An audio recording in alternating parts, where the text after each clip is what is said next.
ꯌꯥꯝꯁꯨ ꯑꯩꯈꯣꯏꯒꯤ ꯑꯣꯖꯥ ꯃꯍꯩꯔꯣꯏꯁꯤꯡꯁꯨ ꯈꯪꯅꯅꯕꯒꯤꯅꯤ ꯁꯥꯒꯩꯁꯤ ꯃꯄꯨꯡ ꯐꯥꯅ ꯏꯕꯤꯌꯨ ꯇꯦꯟꯅ ꯏꯕꯁꯤ ꯑꯩꯈꯣꯏ ꯇꯧꯔꯣꯏꯗꯕꯅꯤ ꯃꯁꯤ ꯗꯦꯕꯤ ꯍꯥꯞꯀꯦꯔꯥ ꯍꯥꯞꯄꯣꯏꯒꯦꯔꯥ ꯁꯤꯡ ꯍꯥꯏꯅ ꯏꯕꯤꯒꯦꯔꯥ ꯏꯔꯣꯏꯒꯦꯔꯥ ꯃꯗꯨꯅ ꯂꯅꯥꯏ ꯑꯄꯥꯝꯕꯅꯤ ꯃꯗꯨꯗ ꯑꯩ ꯈꯨꯠ ꯊꯥꯖꯔꯣꯏ ꯑꯗꯨꯕꯨ ꯑꯩꯈꯣꯏꯒꯤ ꯃꯤꯡꯁꯤ ꯃꯃꯥꯡꯗꯔ ꯃꯇꯨꯡꯗꯔ ꯑꯩꯈꯣꯏꯒꯤ ꯁꯥꯒꯩꯁꯤꯃ ꯑꯩꯈꯣꯏ ꯌꯨꯝꯅꯥꯛ ꯁꯥꯒꯩꯁꯤ ꯃꯌꯦꯛ ꯁꯦꯡꯅ ꯄꯟꯗꯕ ꯌꯥꯗꯦ ꯑꯩꯈꯣꯏ ꯐꯨꯔꯤꯠ ꯁꯥꯐꯝꯁꯤ ꯌꯥꯝ ꯁꯥꯡꯉꯤ ꯁꯥꯒꯩꯁꯤ ꯁꯥꯒꯩ ꯇꯥꯕꯗꯁꯨ ꯃꯁꯛ ꯇꯥꯕꯗꯁꯨ ꯅꯨꯡꯉꯥꯏꯕ꯭ꯔꯅꯦ ꯐꯨꯔꯤꯠ ꯁꯥꯐꯝ ꯍꯥꯏꯁꯤ ꯇꯥꯕ ꯅꯨꯡꯉꯥꯏꯕ꯭ꯔꯅꯦ ꯐꯨꯔꯤꯠ ꯇꯨꯐꯝ ꯍꯥꯏꯒꯦ ꯍꯥꯏꯔꯝꯃꯣ ꯅꯠꯇ꯭ꯔꯀꯣ ꯐꯨꯔꯤꯠ ꯁꯥꯐꯝ ꯃꯌꯥꯝꯗꯤ ꯀꯩꯅꯣ ꯇꯧꯋꯤꯗꯅꯀꯣ ꯇꯁꯦꯡꯅꯃꯛꯇꯤ ꯐꯨꯔꯤꯠ ꯁꯥꯐꯝ ꯍꯥꯏꯕꯁꯤ ꯀꯅꯥꯅꯣ ꯑꯃꯈꯛ ꯑꯩꯈꯣꯏ ꯑꯣꯖꯥ ꯌꯦꯟꯗ꯭ꯔꯃꯣꯍꯟ ꯀꯩꯅꯣꯅꯔ ꯀꯩꯅꯣ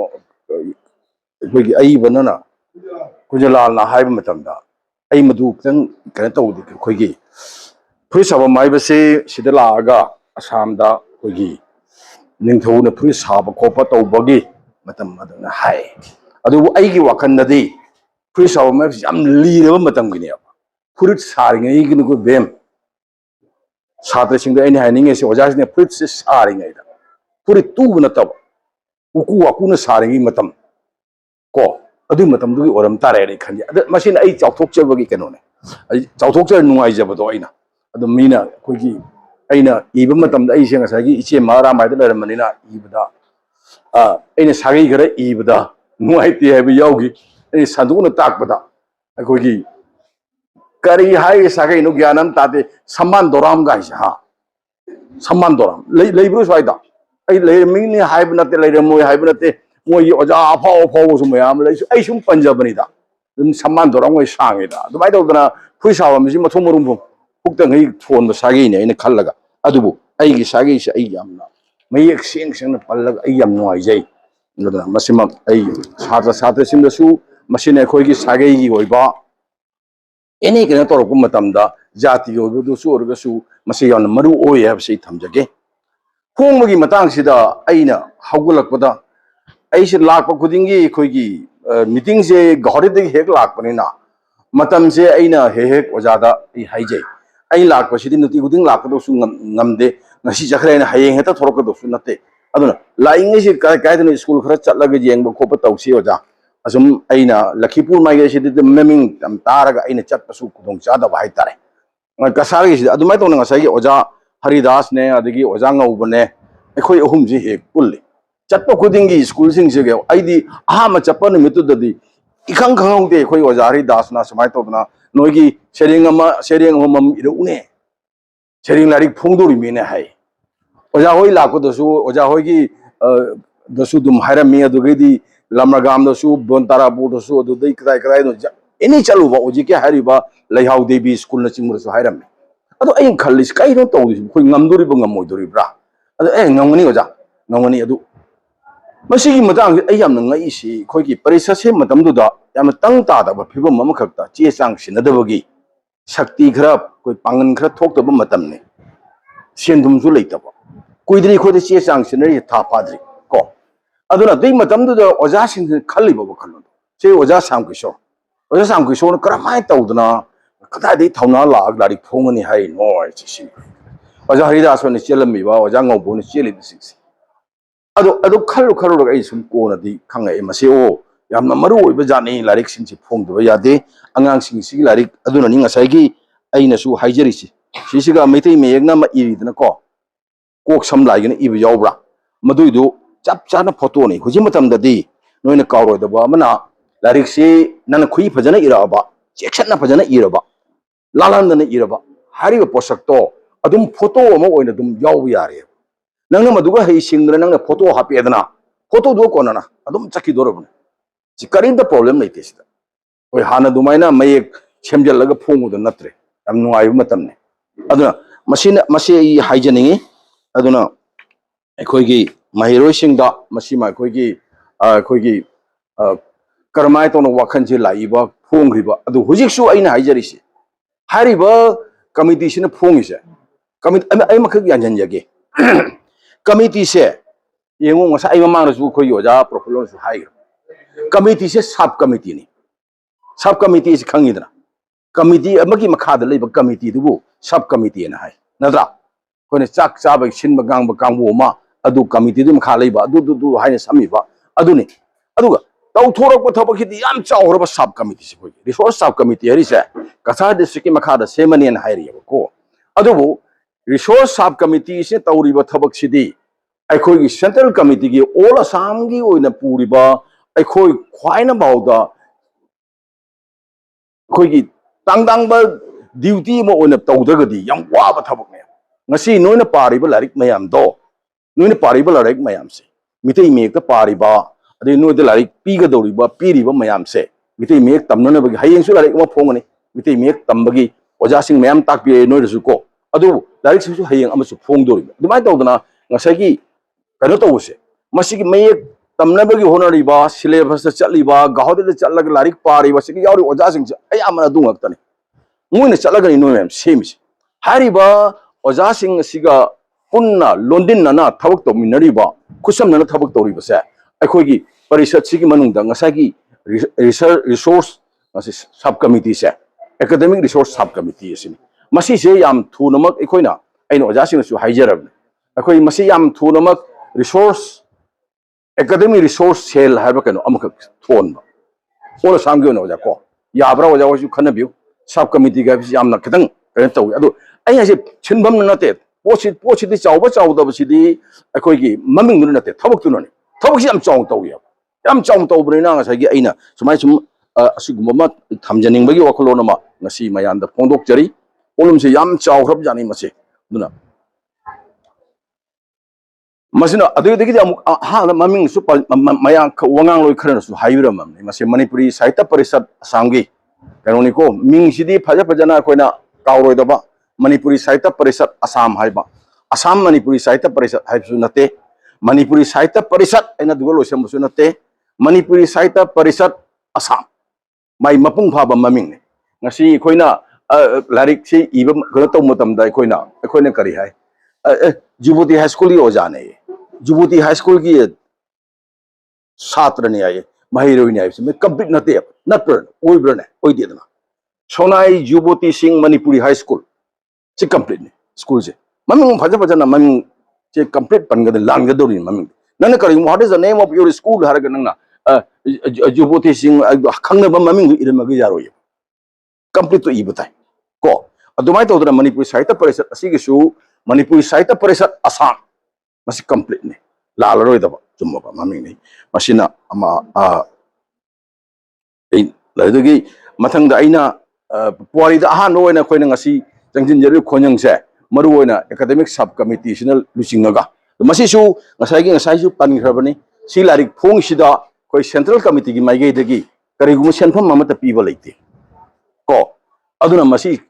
completely moina horna jaraga sub committee ekoi gi resource sub committee sen horna khongbi ba ekoi di hujik se paisa bu di sinare ba ko paisa bu di leire ba ekoi se ekoi gi central committee gi wari ni ko Manipur Sahitya Parishad Assam gi Central Committee है सु यारे State Committee है सु यारे सिगी फिबम से लरी बसे अखोई समुद्र मयाय दे लेरगा अखोई की इसिंग थक फंगदबदो अखोई दि फिबम दे लेरी हुजोसे ngसागी पैसा से लेरगा सु पैसा से लथोक यादब सिजनब याद्रि तंकक अमने अखोई से वारि बता जामने एनि अब सिदा अखोई की सब कमिटी लिटरेरी अखोई की एकेडमिक सब कमिटी तौथोरी ब थबक से अन थागत निंगाई नि ओजा सिंग गिसु अदगी छात्र सिंग गिसु अदगी दि कोई परिषद के सु मसी माइ ने अदे आई मथंग दम लागे को लारिक से मयाम याम हाई पाबा अदगी इबा अदगी याम हाई मसिदा आइना मयाम द हाइजनिंग से सि चतबरा सिबु चतेने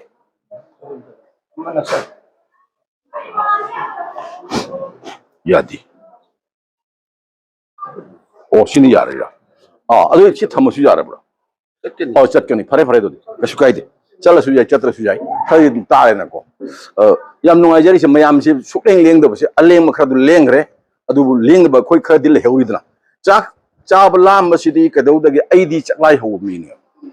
तसेंग न आईदी हुमांग अन पिका द तोम लेत्रा कई कोम चाहौद अदु फियम द लेजे मीने अदु आई ngसाई ngang dang pung kaya da चाब द हुजबो करिंत कई कई नो खर चारग लाइन एसी डायरेक्ट दुम लाबने एनीवे मसिना कनोगी वारिनी अदुना लारिक पाबसे अइना हाइजनिंग से लारिक सी चिनफा पाबद मै पाता चिनफा पु Manipuri su, English su, anything. Mayak seng seng pagadon bem. Jara jara jara jara paba. Khawa. Lihat na paba. Hoi kali gino ngasagi nangi dari koma habi ja pita ini. Artha do thok na bagi. Nang artha do lo ngam do singa sai dari koma sa tap chang lepa gani. Na ngamoy. Si, si koma ampiri sini. Kali koma piri no. Koma sigi nang mamlama pita yo. Na dro. Koma sigi organi artha thok to si. Sona hari mamam dugu ni. School lugi maming hawgala ko si kawi. Sona ayo mamam ul imne complete right. Adana Manipuri Sahitya Parishad chu Manipuri Sahitya Parishad koma sa senior. Manipuri Sahitya Parishad ta oragadi Manipuri Sahitya Parishad ta tang kauba kano si parishad kyam dai khangbra. Manipuri Sahitya Parishad Imphal, Manipuri Sahitya Parishad sagi Agartala, Tripura, Manipuri Sahitya Parishad Mizoram, Manipuri Sahitya Parishad kano Meghalaya lai gramni ngasai Assam se yaudra bata khoi Manipuri Sahitya Parishad se kai me kanadre. Meeting da khoi parishad haraga o Manipuri Sahitya Parishad manbai wari na ibada ga hairadi artham thorodam. Aduna masagi larik paba se bem yamna chin pha pawa du man pagadam matam punamakta kauro da bam khak na ma ngang bahari base English ngang ba se nang paba heraga ngang dori jara jara jara nang pagadam ni ko English ya para pagadam ni machine nang kamai tawi khangbra ngang do ko matam da mi khar lai bani ko bem ka oja sing kano se mi khar lai bani aba phana su haisunu phana su ngang pabam thok tam tam dum manum parakani adu pam tum ngang ne mi khar de lai bani hai ba hitam bang pa ne aba nang ngang hini ama lam da chumgi wari ne ko nei wari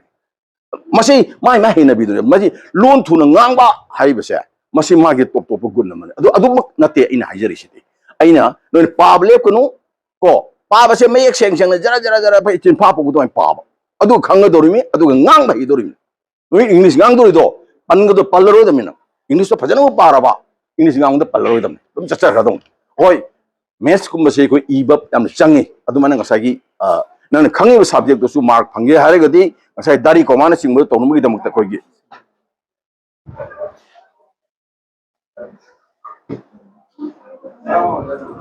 aduna madu paba amasung iba se yamna maru oi adu paba se payek sing na paba mayak sing na ta paba se asi su equally chamana na maru oi habisi ni hajani se mayam kawi no masima ai si yam kano su na trabane ko gi adu ri amaka ai gi nung si jaraba ai gi mahiro sing da hajani se ai bem ngai ko bem na thok ya ge thap pha mu ne nga ta nga mit mangat ai mit ai phara ro ai hai ro nga ai si chagam lamam ne hai na ko aduni adu grammar se yam hun khangadam ne ko bem ai khoina Manipuri mi khoina English medium da gi khoina yen ga do se grammar da nei ba chumra masi mutam mutam kaw dam ni wangala ga masi kana masi da dum la ka do na ai khoina moi da gi am heli khoina khang grammar se khoi khang na ba pa ya khang na ba tawi aduna grammar hai base be khwai gi maru oibna class 10 box nang haidori ba grammar se machine lo rob ne khallo nango da grammar se class 12 phau do lei ro ja grammar se lei di lei mane ko lei khrat ni adu loi gre b da grammar lei tre ba ko wangala gi grammar se amata lei ro adu bana ngasai gi nang class 10 box tong gi do madu grammar du gi foundation ni maduna ngasai yumpham ore ga ni nang ada chumudori se nang chum ga dori ba mi nang Pajan Kang Doriba, Mamma de my grandma he lali in English Nang Nangzabit and Nang Lali Asia. Madu do Humor Harakadur. Madu Gramadu Muni Hingani and Tagana, Muni Watkani and Tagani, Hill of Nehabilate, Mashima Yana Shengna, Hayaning, Aduga Grammar Siji Kodunani, like say Kogi Grammar se Mayak Sheng Kang Nabatovu, Chimetamjake. I quite last Yams Hangadinataba. Larik see what per se, Koyaja, so no su Hibirame. Koi larik wat pasidi yam naina bagi sumutau tade kan ada maham sikitang matam siga koi topik siga paminari mayam siga koi na larik wat pasigi matang sidi koi yang re basi koi gi school dun matam chana khanga lo ba adoi matam chana khanga logo su madu singdo koi kenoma follow up ama madu gi hanjan hanjan madu gi tana ba ma changi aduga hujik lari film sidi larik wat le ga basi ai di koi sidi ga wari ma torum ge ko si school sida Larik mengakak lagi hari bese kelas 5 ki larik menga mathok tai hairo ne ko e ka thoi larik menga khatani school jibu chahi chup larik chhatra menga don loi duri ran ama ni ming chala gusu aiba madu gome na pir roi government तौरीब कनोसीसु को अंगपमने मोने सिलिबतो कदाइबो फाबे फाबतादि खंगरे अदुगा ताकदरिबो ओजादुगी मखुत्ता लारिक अमा लेगदबने से अदुसु मोय खंदे पाइ Louis अदु मोयने ngसागी हारिबो मयाम सिदि कमाय तौगे दा ngसिगी स्कूल से याम लिया भावदा छात्र से नंग अखोरि चप्प मतम दो खोय ओजा ngौ ओजा कनोसी यावरिने सी ओजा से सीसीगा छात्र मंगा सीगा छात्र क्लास अमममनि को मधु कर्मांग तो ताकदगे मुई तंबी गई लूद्र दो अखोगी क्लास अमा लेगदमनि हाइबसे दुनो तब क्लास अमा खक्सिगा क्लास मंगा तरुक सि कमाय ताकदगे हाइबगो मधुगी बो मुई तंबीगे मधुगी कर्माय तो मधु मा लाइक तम कइना फिवम सिने यारक्तबा मतमने लारी अने कतंग ओजा अने कतंग लेरक कनो छात्र अने कतंग लेरकसु लाइक तपिदबा यादबा छात्र अने दुगी सिसुक चाउ रूम जि कल्लु याब्रने पिक्सल आमने हुजिक्सि लोइना अदुना मधु सिंगु त कोइ लाइक सिदि वाट पसिदि एकोइना मतम चाना कोइना तौनबा एकोइ मथंग मथंग से कोइ हुजिक्ति यामना कोइ चैनलाइज तौरबा हाइ तारे को हानगी दु नते एकोइदि मतम पुरमक ओ वाट का दोरेसि अदु वाल असिरा वालन सिरा वाललो याम थु मधुगी सिल्ले कोइ म्याम से को मधु कितंग सिदोक सिनिन तौबदा मतम चंगिनी अदु लारिकति मतम चाना मतम मरांग कायना नत्रगसु मथौ ताब लारिक सिंग फंगनबगी होनरगनी लास्ट ओइन इन हनिंग से माइरो सिंग the यंगबिउ ngasi noina ngasi kaya no sereng kaya humbu tramo nidra wari ga tharag ko wari ga tharag loi phongim ni phajaba thiba amata laite ain haije doi se sisi ko ja chamnya khim lei me handa satas chamnya ngai do I bari se asidigi hen chaw doi natro chaw roi dro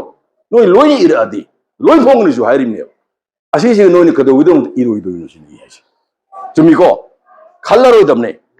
मथंग दगी मधुसु कोई खनगदोबा यारिंगे कोई इब हाइननबगी खंगबैना हाइबसि worry मचा शेरिंग कमायने इगदे अदु लारिक पाबदि लेप यादे बेम लारिक पारि मखै Tshering कमायने इगदगे worry मचा कमायने इगदगे हाइबदो नंग तमिब लारिक तो मुन मुन खंगदम नंग हमजबो वखलोंदो कमायने पीगने कमायने मियाम मियाम यहोंगनी मुदु कमायने लालालो सिगे फजानजि गायबसे नोनि खंगदब इसाना अदुना मथंग दगी नोई असितस नते स्कूल मयाम लेरी यांखै छात्र यांखै लेबा महिरो यांखै हुमबु हुमत्रा मरफु चामुक तंबा पुनमक तो लोने पिखलादी कोई परीक्षा गांव सेन दोरमि नत्रा लारिसि सुमका थारोइद्रने थारोइद्राइबा अदु कोई फोंजेगे हरिने अदु नोइ इबा अदगी शेरिंग पिकअप हंदक्ति कनो से मंग हुजिदि फोंबा होरनिद्रा फोंबा होरमिना मथंग चाहिदि सोइद आशा तोबजे अब फोंगने हबसि मक थाजबिरो अदुना शेरिंग मरि मंगा हुजिते इबा इखपिरो इखलगा उदि मनुंग ए सी शेरिंग सिने ख्वाइदि फजिदा एंगिदियाना मदु सलों pickup ngamba hi ngangnaba tawdana ngainaba tawdana ko soi masida soisida I ke losinjarage larik paba I basimi lepa yade ha ji thamdage mayam puno ko from jari